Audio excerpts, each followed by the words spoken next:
Bonjour à tous, c'est Manu et bienvenue dans cette troisième chronique express du Festival du film d'animation de Annecy Online. Aujourd'hui, je vais vous présenter un film d'animation indé avec un chara-design moche, adapté d'un petit manga auto-édité et qui pourtant éveille la curiosité générale et mon intérêt. Je vais donc vous parler de Ongaku Our Sound.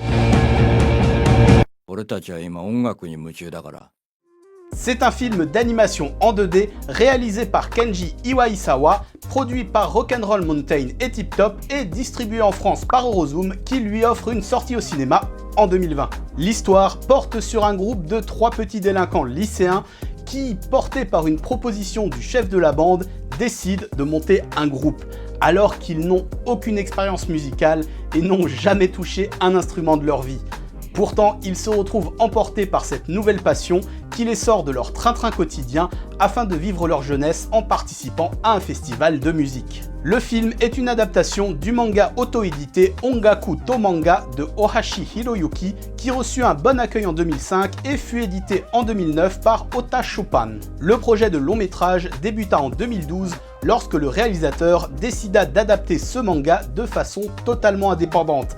Pas vraiment par choix, parce qu'avec seulement quelques courts-métrages à son actif et un manga qui n'est pas vraiment un best-seller, passer par un studio n'était même pas une option envisageable. D'un autre côté, sans studio, pas de deadline ni de pression, mais pas de budget non plus. Cela s'est donc traduit sur les 2 premières années par un recrutement sur internet d'une vingtaine d'animateurs de bonne volonté qui n'avaient pour la plupart peu ou pas d'expérience dans l'animation. Ce fut donc une suite d'essais et d'erreurs pour la petite équipe qui allait toujours de l'avant. Le film utilise principalement la rotoscopie qui consiste à tourner les scènes en live, décomposer le mouvement image par image et redessiner dessus afin d'en faire une animation. La technique est ancienne mais de moins en moins utilisée de nos jours car prend beaucoup de temps, donc reste assez chère dans un contexte de studio. Pourtant, ici, elle représente la meilleure option, car sans studio, sans budget et avec des animateurs amateurs, elle est celle qui présente le plus de facilité à réaliser.